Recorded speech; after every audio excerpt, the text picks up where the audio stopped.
When NXT first debuted 5 years ago this week, I wasn't exactly sure what to think of it. I know there had been rumors dating back to 2009, late 2009, that ECW was going to be completely revamped, as the initials Extreme Championship Wrestling were not exactly what they used to mean. I talked about this in my ECW video blog, so cheap plug if you want to check that out.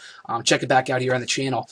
But the ECW in its final years was not about Extreme Championship Wrestling. WWE officials were looking to revamp it into an, I think when I initially read about it, they were looking to make it like a new Heat or a new Velocity and other superstars, which I thought was pointless. But they were also looking to incorporate new talent. And that's what ECW was technically about in its final years.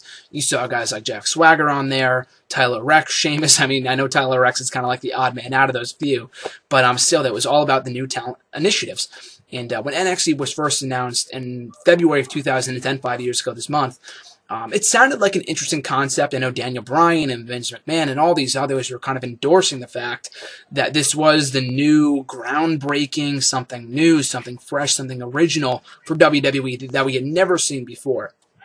I know the original premise was to kind of make it a reality show, and of course it was anything but. It was not like it was following the wrestlers' lives or anything like that, and it never did. It was basically, I mean, we would get glimpses into what they were doing backstage and stuff like that, talking to their pros and their rookies. The concept itself was pretty simple. They paired a pro, in some cases, which was a joke. I mean, The Miz, I'm a huge Miz fit, but to put him as the pro for Daniel Bryan, which was probably intended to stir up some controversy, was pretty much a joke. Because, of course, Daniel Bryan had been wrestling long before The Miz had, and of course that was before Miz became WWE champion. But nevertheless, the concept of it, you had guys like Chris Jericho in the first season, William Regal, Matt Hardy, Christian, Carlito, a lot of seasoned vets for the most part, kind of mentoring these up and coming rookies, such as Daniel Bryan, aka Bryan Danielson, who I had no idea who he was at that point. I was not an member of the IWC or anything like that. I had just known that he had a huge fan following, that he's from the indie scene. Him, Wade Barrett, of course, Skip Sheffield, a.k.a. Ryback, Michael Tarver, who I always thought was a great worker, or a great talker. Not the best worker, but a great talker. Heath Slater, David Otunga, and Justin Gabriel as well. Maybe I'm missing somebody else, but I think that was most of them, if not all of them. On Darren Young, too. But, yeah, they had a nice, interesting cast of characters. I mean, the elimination process was really, really weird. They would have the pros vote each of the people off. It was really, really strange how they did it. But, I mean, they ended up doing, the eliminations were so far delayed and whatever. I mean, the show started in, like, February of 2010, but the first elimination from the competition, which was technically what it was, didn't occur until maybe April or something like that. So for weeks on end, we would get these stupid-ass challenges that would require them to carry kegs around the ring, to drink soda, to climb stairs, do the monkey bars. Like, they had some underlying meanings, like, if you can't do this, how can you ever become a superstar? Like, stuff like that I understand, but the basis of what they were doing was, like, so stupid. I mean, at the time, I thought it was fun, and technically, going back, the first season of NXT was probably the most enjoyable. I mean, you hear all that stuff, and it sounds like shit, and it was, for the most part, but the second season was okay, the third and fourth, and there was no fifth. It was NXT Redemption, but those were all terrible for the most part. But the first season was probably my favorite, especially given who was involved, the pros and the rookies and whatever. But it had taken a while for them to eliminate anyone. It took forever for them to kind of get the concept going. And when people eventually did get eliminated, like Daniel Bryan, I think he was the first one out because he said he thought he should have been the first one out, so therefore he was eliminated. Skip Sheffield was taken out, I think Darren Young as well, or Skip Sheffield and Michael Tarver, I think, too. But the concept when it first started out, it was okay. But, it trashed after a while. All the stupid stuff they had to go through. You ask anyone. You ask Bryan, you ask Barrett, you ask Ryback, and nowadays, they'll tell you how dumb that show was. Like, the concept of what it was. Like, none of this stuff is going to shape you into the next superstar.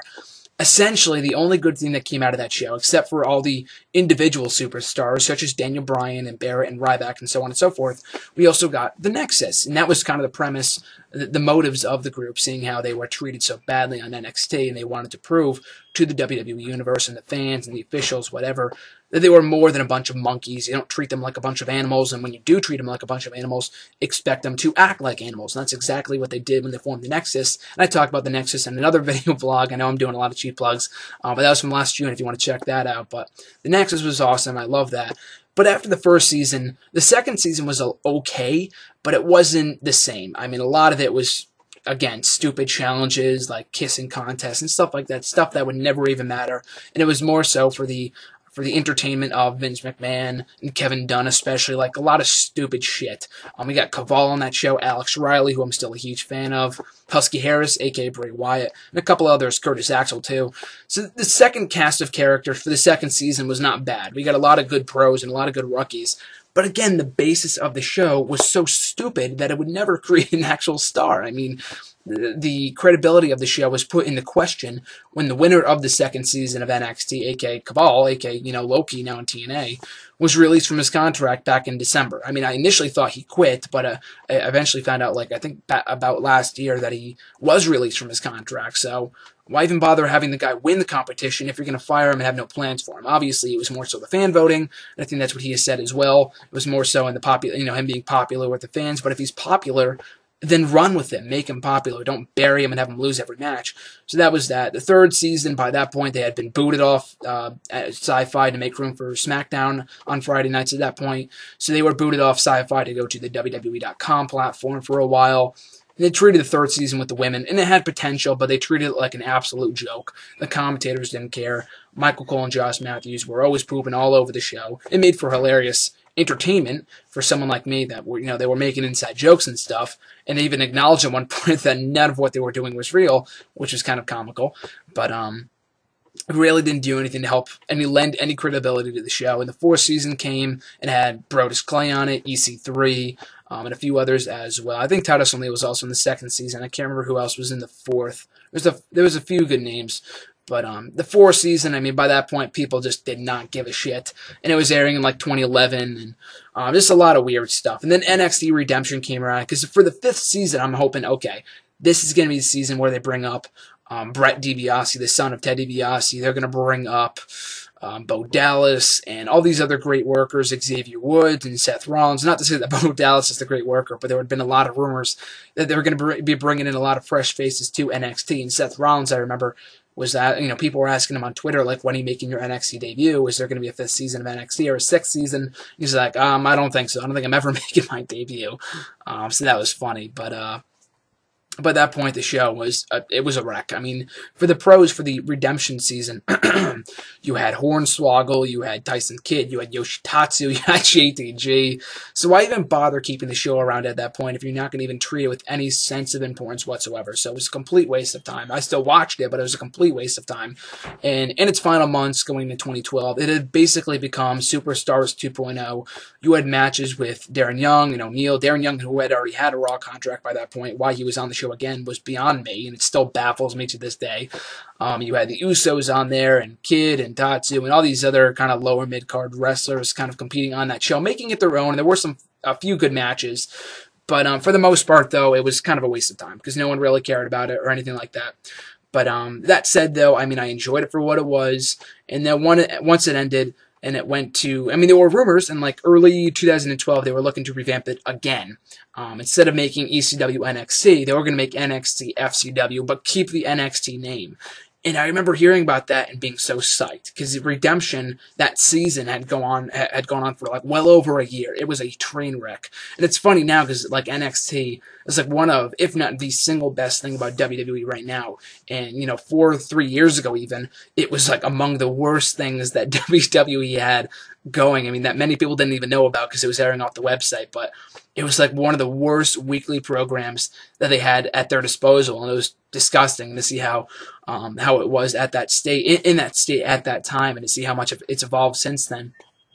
But still, in mid-2012, they had completely revamped NXT into basically what it is today, making it the second kind of a revamped version of FCW, which I always try to watch. I always wanted to watch a few episodes because I heard a few good matches between Dean Ambrose and William Regal happened, and a few other Seth Rollins I really wanted to kind of get a look at before he came to the main roster. But I never could because I think it aired exclusively out of Florida, and you can never find any episodes online with the exception of some clips on YouTube and stuff.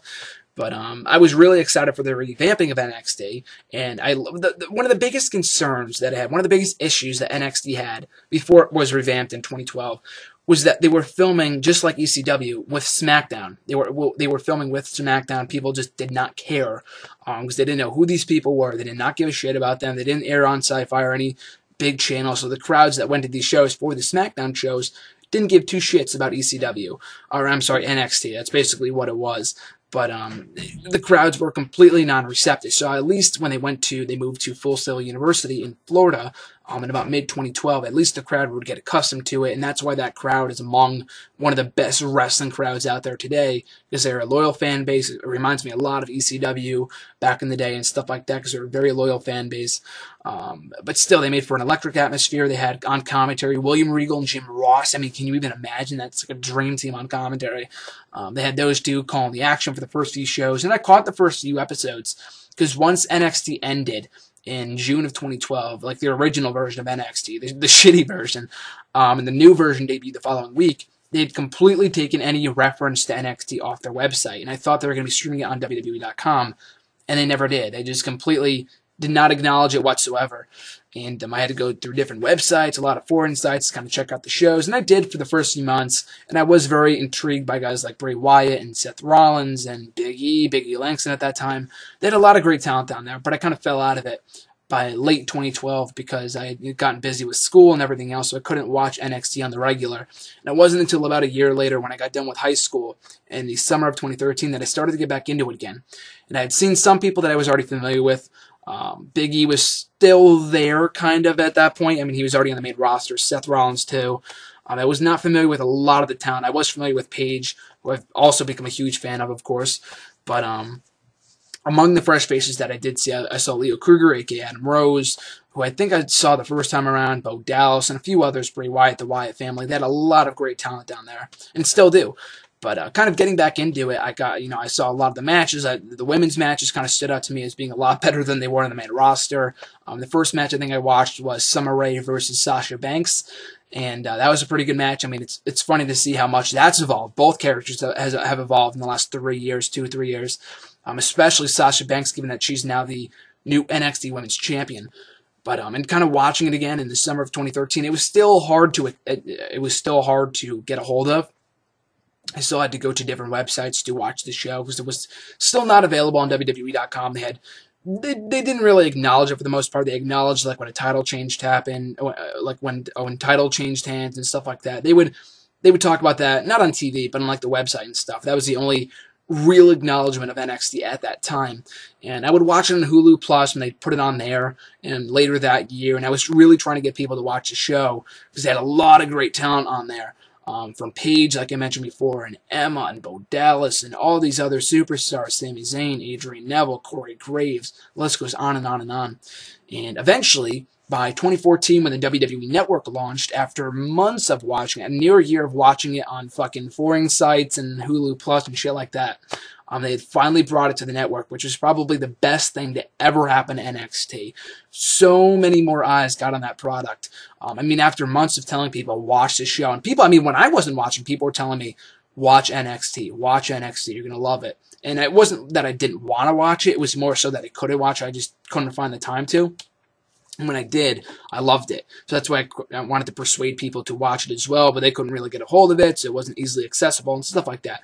So when it became available on the network, the first special that they had on there, the first ever live in-ring action show on WWE Network, was NXT Arrival about 1 year ago. I think from today, from as I'm filming this on the 27th. And it was an amazing show. Paige and Emma, the ladder match between Bo and Adrian Neville for the NXT Championship, Cesaro versus Zayn, a lot of great stuff on that show. And that was really kind of the turning point for NXT and getting people used to the product and kind of becoming accustomed with it again and kind of scraping off. Like, I remember mentioning it to my brother how awesome NXT was. My little brother, who used to be a fan, and kind of a casual fan now, not even.